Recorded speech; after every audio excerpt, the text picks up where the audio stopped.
সুপ্ৰভাত আপুনি চাই আছে নিউজ 18 অসম নৰ্থ ইষ্ট এয়া গুড মৰ্নিং 18 মই জয়ন্ত মাধৱ গোস্বামী আৰু গুড মৰ্নিং 18ত আৰম্ভণিতে জনাও এটা ব্ৰেকিং নিউজ গুৱাহাটীৰ খবৰ মহানগৰীৰ গীতানগৰ থানাত বৃহৎ পৰিমাণৰ গাঞ্জা জব্দ কৰা হৈছে আৰক্ষীৰ অভিযানত জব্দ কৰা হৈছে 320 কেজি গাঞ্জা জব্দ হোৱা গাঞ্জাখিনিৰ মূল্য প্ৰায় 2 কোটি টকা ট্ৰাকৰ ভিতৰত চোৰাং কেবিন বনাই খৰপৰা কৰা হৈছিল এই গাঞ্জাখিনি NL01K 3095 নম্বৰৰ এই ট্ৰাকখনত খৰপৰা কৰা হৈছিল গাঞ্জাখিনি জুটিয়া আৰক্ষী আয়ুক্ত পাৰ্থ সাৰথী মহন্তৰ নেতৃত্বত চলিছিল ড্ৰাগছ বিৰোধী অভিযান গাঞ্জাখিনি মণিপুৰৰ পৰা খৰপৰা কৰা হৈছিল অসমলৈ ট্ৰাকখনৰ লগতে গ্ৰেপ্তাৰ কৰা হৈছে ৰাজু দে আৰু থংগিয়া মগ নামৰ দুই খৰপৰাকাৰীক এক্সক্লুসিভ ভিজুৱেলছ এই মুহূৰ্তত আমি দেখুৱাইছো গীতানগৰ থানাত এই বৃহৎ পৰিমাণৰ গাঞ্জা বৰ্তমান জব্দ কৰা হৈছে আৰক্ষীৰ অভিযানত জব্দ হৈছে 320 কেজি গাঞ্জা জব্দ হোৱা গাঞ্জাখিনিৰ মূল্য প্ৰায় 2 কোটি টকা এই ট্ৰাকখনৰ ভিতৰত গোপনে চেম্বাৰ বনাই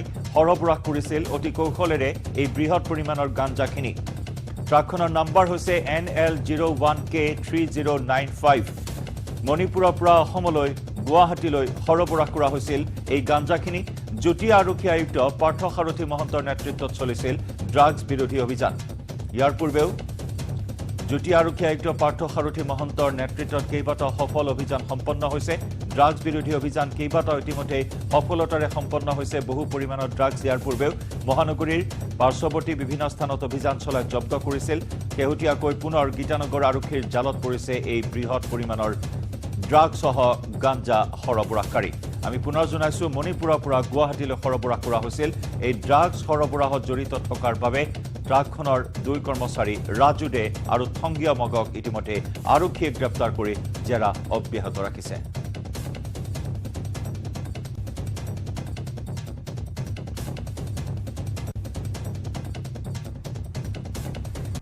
এখন এইটো ইয়াতে 320 কেজি মণিপুৰী গাঞ্জা আনিছিলে আমি এই খবৰটো আচলতে আজি কেইবাদিনৰ পৰা আমি ভালকৈ চাই আছিলোঁ এই খবৰটো আমাৰ ওচৰত আছিলে আৰু গতিকে যিহেতু আমাৰ চোৰাংচোৱা আমাৰ সকলো সষ্টম হৈ আছিলে গতিকে ট্ৰাকখন আহি যেতিয়া আমাৰ গুৱাহাটী মহানগৰ সোমোৱাৰ লগে লগে আমি ট্ৰাকখন আমাৰ নিজৰ নিয়ন্ত্ৰণলৈ আনিলোঁ কিন্তু অনাৰ পাছতো আমাৰ গাঞ্জাখিনি উদ্ধাৰ কৰিবৰ কাৰণে আমাক বহু সময় লাগিলে কাৰণ এইবাৰ যেনেকৈ আনিছিলে লুকুৱাই তাহাঁতি ট্ৰাকৰ ড্ৰাইভাৰ হেণ্ডিমেন বহা যিটো কেবিন সেই কেবিনটোৰ ওপৰত আৰু এটা কেবিন তেওঁলোকে এটা ছুপাৰ ষ্ট্ৰাকচাৰ এটা বনাই পেলাই তাত বস্তুখিনি লুকুৱাই ভিতৰৰ পৰা চালে অৰিজিনেল কেবিনটো দেখা পায় আৰু বাহিৰৰ পৰা চালে সেইটোৱে সঁচা বাহিৰ ছাইডটো যেন লাগে গতিকে আমি ফাইনেলি সেই কেবিনটো কাটিং মেচিন আনি কাটি পেলাবলগীয়া হ'ল আৰু তাৰ পাছতো ভিতৰত বহুত কাটি মেলিহে আমি বস্তুখিনি পোৱা গৈছে সেই গোটেই ছুপাৰ ষ্ট্ৰাকচাৰটো এনেকৈ বনাইছিলে গতিকে ইয়াতে 320 কেজি মণিপুৰী গাঞ্জা আছে এইখিনি এটা মানুহৰ ধৰা হৈছে ট্ৰাকখন ফ্ৰিজ হৈছে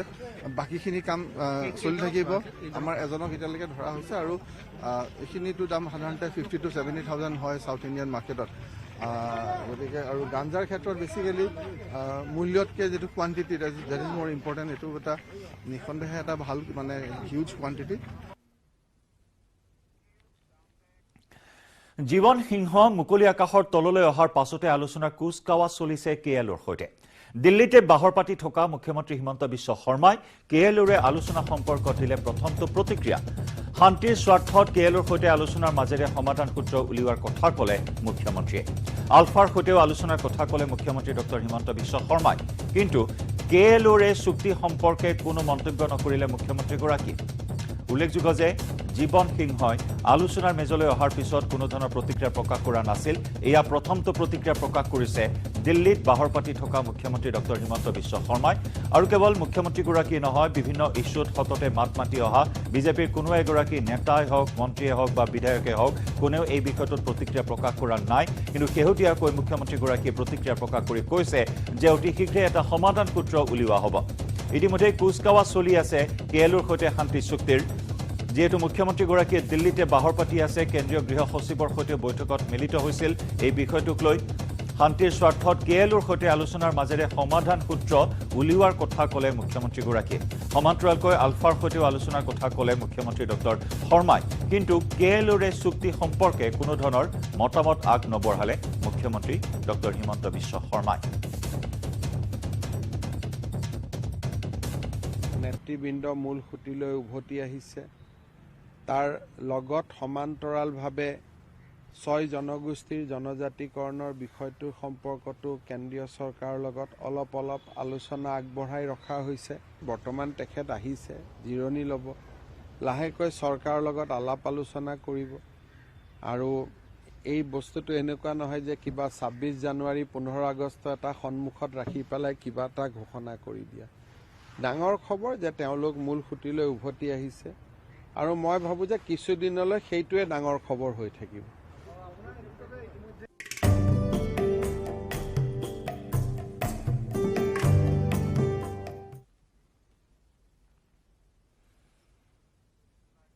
ঐতিহ্যৰ আকৰ জোনবিল মেলা। আজি জোনবিল মেলাৰ দ্বিতীয়টো দিন। বিনিময় প্ৰথাৰে উদ্ভাসিত হৈ উঠিল ঐতিহাসিক জোনবিলৰ পাৰ। আজি পুৱাতে পাহাৰত উৎপাদন কৰা কৃষিজাত সামগ্ৰীৰে মেট মৰা সম্ভাৰ লৈ বিনিময় কৰিলে ভৈয়ামৰ চিৰা, পিঠা, সান্দহ, কেঁচা মাছ, শুকান মাছ আদি। মৰিগাঁৱৰ বিধায়ক ৰমাকান্ত দেউৰীয়ে উদ্বোধন কৰিলে বিনিময় প্ৰথা। ইয়াকে লৈ এক উখল মাখল পৰিৱেশে বিৰাজ কৰে জাগিৰোডৰ জোনবিলৰ পাৰত। কেইটামান ঘণ্টাৰ বাবে অচল হৈ পৰিল আধুনিক মুদ্ৰাৰ প্ৰচলন। উল্লেখযোগ্য যে আজি জোনবিল মেলাত অংশগ্ৰহণ কৰিব মুখ্যমন্ত্ৰী ডক্টৰ হিমন্ত বিশ্ব শৰ্মায়ো। ৰাজ দৰবাৰত অংশ লৈ ১৮গৰাকী গোভা দেওৰজাক ৰাজভাত্তা প্ৰদান কৰিব মুখ্যমন্ত্ৰী ডক্টৰ শৰ্মাই। আমি সেই আদিম বিনিময় প্ৰথাৰ কিছু পৰিৱেশ, কিছু দৃশ্য এই মুহূৰ্তত দেখুৱাইছো।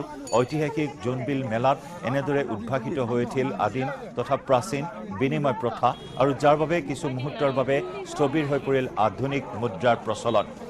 পাহাৰত উৎপাদিত বিভিন্ন সা সামগ্ৰী, আদা, কচু লৈ মামা মামীসকলে ইতিমধ্যে কালিৰে পৰাই জোনবিলত ভিৰ কৰা পৰিলক্ষিত হৈছিল, আৰু নিজ উৎপাদিত সা সামগ্ৰী ভৈয়ামৰ সা সামগ্ৰীৰ সৈতে বিনিময় কৰিলে। আৰু এনেদৰে জোনবিল পাৰত উখল মাখল পৰিৱেশে বিৰাজ কৰিলে। ঐতিহাসিক গোভা দেওৰজাৰ এই জোনবিলৰ পাৰত জোনবিল মেলা প্ৰতি বছৰে উদযাপন কৰি অহা হৈছে।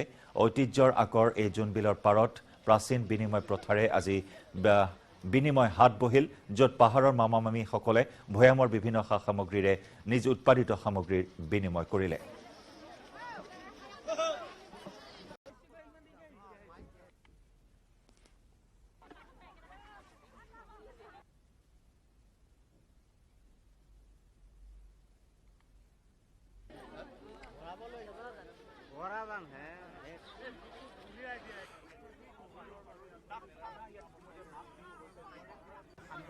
জোনবিল মেলা ১৪শ শতিকাৰ শেষ ভাগত গোভা দেওৰজাই এই জোনবিল মেলা প্ৰতিষ্ঠা কৰিছিল। পৰম্পৰাগতভাৱে এই জোনবিল মেলা উন্নয়ন সমিতি আৰু ৰাজ দৰবাৰে জোনবিল উন্নয়ন সমিতিয়ে পৰম্পৰাগতভাৱে পাহাৰ ভৈয়ামৰ মামা মামীসকলে আহি পাহাৰত উৎপাদন হোৱা কেঁচা সামগ্ৰী ভৈয়ামলৈ আনে, আৰু আমাৰ ভৈয়ামত উৎপাদন হোৱা জলপান, পিঠা লগত বিনিময় কৰে। এই বিনিময় প্ৰথাটোৱেই পৰম্পৰাগত চলি আহিছে। পাহাৰ ভৈয়ামৰ মিলনৰ ক্ষেত্ৰ আৰু তিৱাৰ সাংস্কৃতিক প্ৰতীক হিচাপে পৰম্পৰাগতভাৱে বিশ্বদেৱত প্ৰতিষ্ঠা হৈ আহিছে। গতিকে এই পৰম্পৰা প্ৰতীকটো সাংস্কৃতিক প্ৰতীকটোৱে থলৰ আৰু ভৈয়ামৰ জাতি, ধৰ্ম, বৰ্ণ নিৰ্বিশেষে সকলোৱে আমাৰ মিলনৰ ক্ষেত্ৰ হৈ পৰিছে। এই ক্ষেত্ৰখনত সকলোৱে আমি শান্তি সম্প্ৰীতি অটুট ৰাখিবৰ কাৰণে সকলোকে আমি আহ্বান জনাওঁ।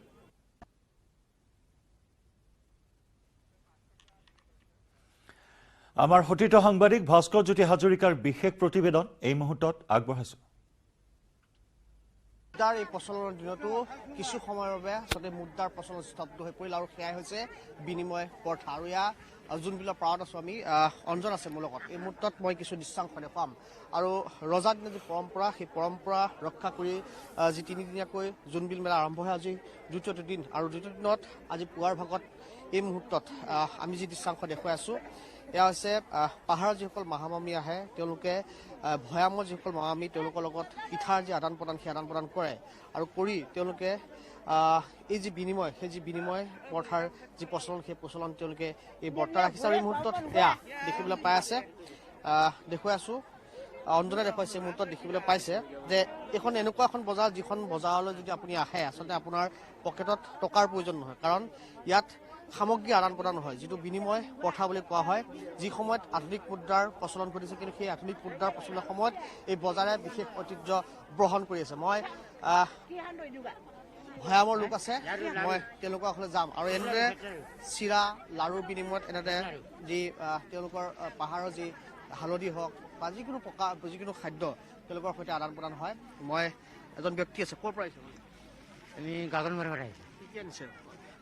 শুকান মাছ আৰু লাৰু কি কি ল'লে? হালধি আৰু আদা কেনেকুৱা এইবাৰ প্ৰত্যেক বছৰে আহে নেকি? প্ৰত্যেক বছৰ আহে। প্ৰত্যেক বছৰে হয়। এইখন বজাৰ এনেকুৱা এখন বজাৰ যিখন বজাৰত হয়তো আহিলে মানে হাত পইচা নালাগে, হয় নে নহয়? বস্তু আদান প্ৰদান কৰিলে হয়, পইচাও হয়। আদান প্ৰদান কৰে, হয় নে নহয়? কেনেকুৱা মানে? ভালে হা? ভালে। এইবাৰ মানুহ বেছি হৈছে ন? অঁ হয়, মই আৰু লোক আছে, মই তাৰ পূৰ্বে কিছু দৃশ্যাংশ মই দেখুৱাম। অঞ্জনক মই কিছু পৰিৱেশ দেখুৱাবলৈ অনুৰোধ কৰিছোঁ এই মুহূৰ্তত। মই যদি সম্ভৱ হয়, যিসকল পাহাৰৰ যিসকল মানুহ আছে মই তেওঁলোকৰ কাষলৈ যাম। সমান্তৰালভাৱে ভৈয়ামৰ যিসকল লোক আছে তেওঁলোকৰ কাষলৈ যাম। বিশেষকৈ এই যি পৰম্পৰা, এই বিনিময় যি প্ৰথা, এই প্ৰথাই আচলতে অকল এই ঐতিহ্য পৰম্পৰাই নহয়, ইয়াত আচলতে যি ভাতৃত্ববোধ বা ইয়াৰ যি সম্পৰ্ক, সেই পাহাৰ আৰু ভৈয়ামৰ লোকৰ মাজত যিটো সম্পৰ্ক, সেই সম্পৰ্কক আচলতে এক এনাজৰী বুলি কোৱা হয় যাক। মই এই মুহূৰ্তত এই বিনিময় যিটো চলি আছে, মই সেই দৃশ্যাংশ দেখুৱাম। এই মুহূৰ্তত এনেদৰে পিঠা সলনি কৰা হৈছে হালধিৰ বিনিময়ত। কি লৈছে আপুনি? কি ল'লে? নাই লোৱা, পিঠা লৈছে। আৰু কি দিলে? হালধি দিছে।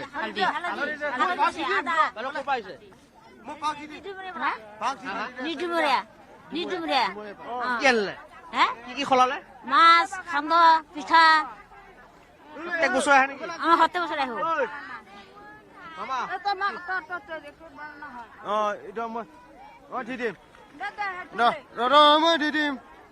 আচলতে যিহেতু তেওঁলোকে কেমেৰা সন্মুখত তেওঁলোকে ক'বলৈ কিছু অমান্তি হয়, বা যিসকল পাহাৰৰ লোক থাকে তেওঁলোকে কেতিয়াও কেমেৰা সন্মুখত তেওঁলোকে সন্মুখীন নহয়।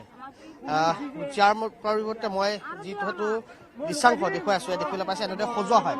এনেদৰে হালধি বা আদা যি পাহাৰৰ পৰা যিসকল লোকে লৈ আহে সামগ্ৰী, সেইসমূহ সামগ্ৰী এনেদৰে ভাগ কৰা হয়। আৰু সেই ভাগৰ পৰিৱৰ্তে তেওঁলোকে যি ধৰণৰ ভৈয়ামৰ মানুহসকলে যিসমূহ আনে, বিশেষকৈ সান্দহ লাৰু, সেইসমূহৰ ভাগ কৰা হয়। আৰু সেই ভাগৰ মতেই সাল সলনি কৰা হয়, অৰ্থাৎ বিনিময় কৰা হয়। আকৌ কৈছোঁ, এনেকুৱা এখন বজাৰ যিখন বজাৰে সমগ্ৰ ভাৰতবৰ্ষত হয়তো এইখন প্ৰথমখন বজাৰ, যি বজাৰত আচলতে আধুনিক মুদ্ৰাৰ প্ৰচলন নহয়, য'ত কিছু সময়ৰ বাবে আধুনিক মুদ্ৰাৰ যি প্ৰচলন সেয়া স্তব্ধ হৈ পৰে। আৰু এনেদৰেই প্ৰত্যেক বছৰৰে এই বছৰো যি জোনবিলৰ পাৰত আজি দ্বিতীয়টো দিনত এই যি বিনিময় প্ৰথাৰ পুনৰবাৰ আচলতে উজ্জীৱিত হৈ পৰিল।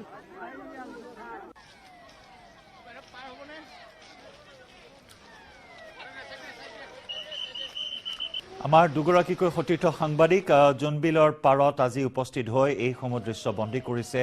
আৰু এইখিনি মুহূৰ্তত আমি আগবঢ়াম আমাৰ আনগৰাকী সতীৰ্থ সাংবাদিক অজয় পালৰ বিশেষ ৰিপৰ্ট। হয়, নিশ্চয়কৈ ঐতিহাসিক জোনবিল মেলাৰ আজি দ্বিতীয় দিন, আৰু দ্বিতীয় দিনাৰ এই প্ৰথম কাৰ্যসূচী বিনিময় প্ৰথা, আৰু বিনিময় প্ৰথাৰে উজলি আছে এই জোনবিলৰ পাৰ। আৰু আজিও দেখা গৈছে একেই পৰিৱেশ। পাহাৰৰ পৰা যিসকল মামা মামী নামি আহিছে, ইতিমধ্যে কালিয়ে নামি আহিছে এই মামা মামীসকলে তেওঁলোকৰ নিজৰ যি পাহাৰৰ যি উৎপাদিত সামগ্ৰী, সেই সামগ্ৰীৰ মেট মৰাৰ সম্ভাৰ লৈ।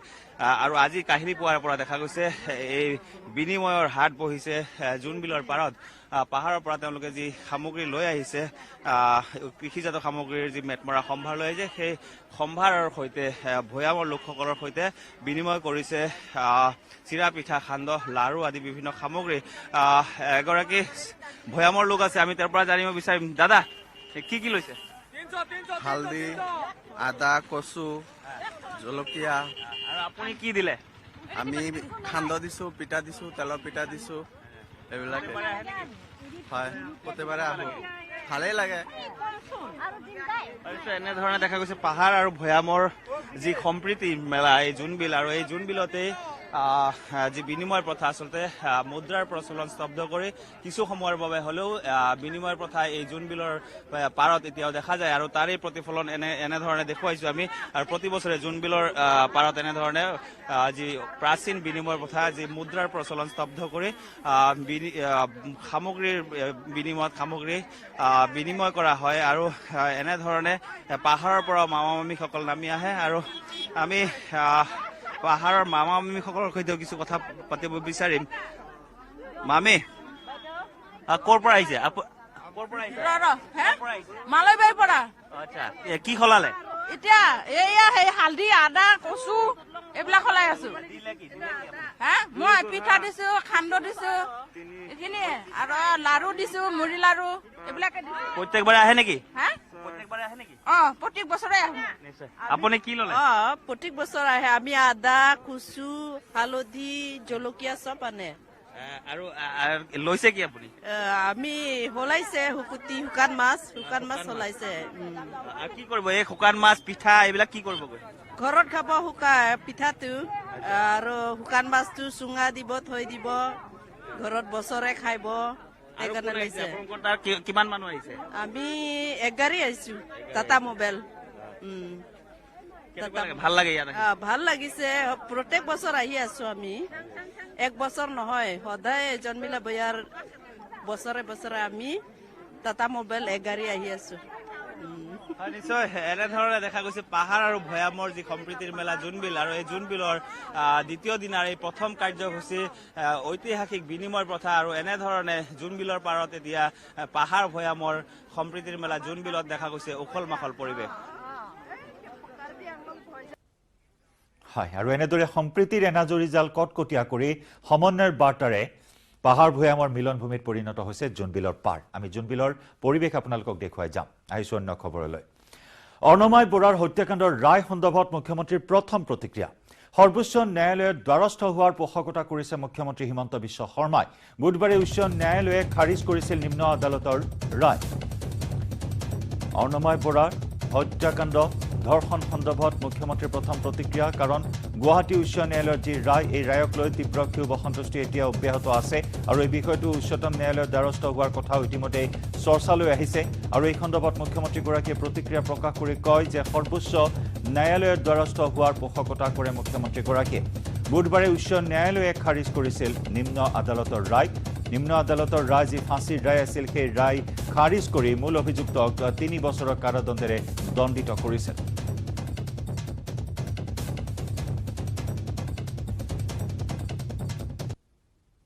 জুডিচিয়েল জাজমেণ্ট হাইকোৰ্টে কিবা এটা জাজমেণ্ট দিছে, বিষয়টো আমি পৰীক্ষা কৰিম, আৰু যদি দেখোঁ যে আমি উচ্চতম ন্যায়ালয়ত আহিব লাগে, আমি নিশ্চয় উচ্চতম ন্যায়ালয়লৈকে আহিম। কিন্তু মই আমাৰ আইনমন্ত্ৰী ডাঙৰীয়াক কৈছোঁ যে জাজমেণ্টটো মোৰ টেবুলৰ ওপৰলৈকে আনিব লাগে, যাতে মই জাজমেণ্টটো চাব পাৰোঁ। কিয় মৃত্যুদণ্ড দিয়াৰ পিছত কাৰাবাসলৈকে আৰু খুব কম কাৰাবাসলৈকে ৰূপান্তৰ হৈছে। গতিকে বিষয়টো অলপমান আমি নিশ্চয় পৰীক্ষা কৰিব লাগিব, কিন্তু জুডিচিয়েল অৰ্ডাৰ এটাৰ ওপৰত মইতো নেদেখাকৈ কমেণ্ট দিব নোৱাৰোঁ। ৰিলায়েন্স ইণ্ডাষ্ট্ৰিজৰ অধ্যক্ষ মুকেশ আম্বানী আৰু পত্নী নীতা আম্বানীৰ পুত্ৰ অনন্ত আম্বানীৰ বহুচৰ্চিত বাগদান সম্পন্ন হৈ যায় বৃহস্পতিবাৰে। এক আড়ম্বৰপূৰ্ণ অনুষ্ঠানত বহুকেইজন ব্যক্তি তথা পৰিয়ালৰ উপস্থিতিত সম্পন্ন হয় বাগদান। আহিবলগীয়া ৰাধিকা মাৰ্চেণ্ট হৈছে এনক'ৰ হেল্থ কেয়াৰৰ CEO বীৰেন মাৰ্চেণ্টৰ কন্যা। এই হাই প্ৰফাইল এংগেজমেণ্ট অনুষ্ঠানত উপস্থিত থাকে বহুকেইগৰাকী তাৰকা শিল্পী তথা শিৱসেনাৰ প্ৰমুখ উদ্ধৱ ঠাকৰেৰ পুত্ৰ আদিত্য ঠাকৰেও। আনন্দ আম্বানীৰ এই বাগদান অনুষ্ঠানত কেৱল পৰিয়ালৰ লোকেই নহয়, বলিউডৰ পৰা আৰম্ভ কৰি ক্ৰীড়া জগতৰো তাৰকা আৰু ৰাজনীতিবিদলৈকে সকলোকে দেখা গ'ল একেলগে। গোল্ডন বা এংগেজমেণ্ট অনুষ্ঠানত ৰাধিকাই মেহেন্দী প্ৰদৰ্শন কৰা ফটো ভাইৰেল হৈ পৰে। এই গোল্ডন বা এংগেজমেণ্ট অনুষ্ঠান উপলক্ষে সন্ধিয়ালৈ কেইবাটাও কাৰ্যসূচীৰ আয়োজন কৰা হয়। Bureau' report, news 18 Assam north east. Shankar Madhav গুৰু দুজনাৰ সৃষ্ট নাট্যধাৰাৰ বাহক অসমৰ অন্যতম জাতীয় সংগঠন অসম নাট্য সন্মিলনৰ 61 সংখ্যক অধিৱেশনখনি 18 জানুৱাৰীৰ পৰা 22 জানুৱাৰীলৈ সমন্বয় নগৰী বৰপেটা ৰোডত অনুষ্ঠিত হৈছে। কলাগুৰু বিষ্ণুপ্ৰসাদ ৰাভাৰ নেতৃত্বত 1959 চনত ডিব্ৰুগড় চহৰত জন্ম লাভ কৰা অসম একাংক নাট সন্মিলনৰ সময়ৰ সোঁতত ৰূপান্তৰৰ মাজেদি অসম নাট্য সন্মিলন ৰূপ ধাৰণ কৰিছে। অসম নাট্য সন্মিলনৰ 61 সংখ্যক বৰপেটা ৰোড অধিৱেশনত GLC কলেজ খেলপথাৰত কলকাতাৰ পৰা আমন্ত্ৰিত দক্ষিণেৰ বাতাস নামৰ নাট্যগোষ্ঠীৰ শিল্পীৰ দ্বাৰা নিবেদিত নাট বিশিষ্ট নাট্যকাৰ অভিজিৎ কৰগুপ্তাৰ ৰচনা আৰু পৰিচালনাত নাট বিভাজন প্ৰদৰ্শন কৰা হয়। ভাৰতবৰ্ষৰ বিভিন্ন ৰাজ্যত সমাদৰ লাভ কৰা বিভাজন নামৰ নাটখনিয়ে ঘৃণাৰ সলনি প্ৰেমৰ বাতাবৰণ সৃষ্টি কৰি পৃথিৱীখন সুন্দৰকৈ সৃষ্টি কৰিব পাৰি তাকেই বুজাবলৈ চেষ্টা কৰিছে নাট্যকাৰে। আনহাতে আদৰণী সমিতিৰ উদ্যোগত আন এখনি নাট মঞ্চস্থ কৰে স্থানীয় উদীয়মান শিল্পীৰ দ্বাৰা পৰিৱেশিত নাট্যকাৰ অপূৰ্ব মালাকাৰ ৰচিত আৰু তপন ডেকা পৰিচালিত নাট এক নিলিখা ইতিহাস প্ৰদৰ্শন কৰা হয়। কলকাতাৰ বিশিষ্ট নাট্যগোষ্ঠী দক্ষিণেৰ বাতাসৰ নাট্যাভিনয়ে মুগ্ধ কৰে উপস্থিত নাট্যানুৰাগী লোকসকলক।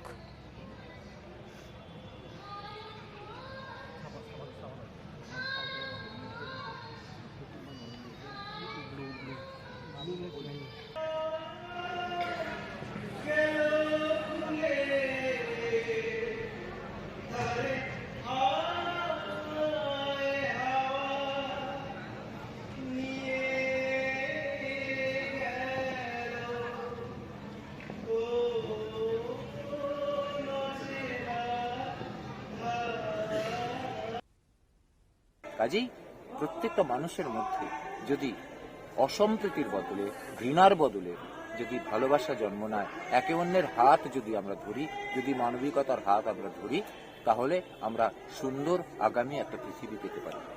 সমস্ত মানুষকে যারা আপনাদের এই সংগঠনের সঙ্গে যুক্ত আছেন, যারা নেই, প্রত্যেকের কাছেই আমি কৃতজ্ঞ। যারা আজকে দর্শক হিসাবে আসবেন, যারা আপনাদের এই টেলিভিশনের মাধ্যমে, দূরদর্শনের মাধ্যমে আমাদের এই নাটকের কথা জানতে পারবেন, প্রত্যেকের কাছেই দক্ষিণের বাতাস এবং আমি অভিজিৎ করগুপ্ত, আমি এই নাটকের নাট্যকার, পরিচালক। আমি খবৰৰ ধাৰা অব্যাহত ৰাখিম। গুড মৰ্ণিং 18ত সময় হ'ল এটা চমু বাণিজ্যিক বিৰতিৰ।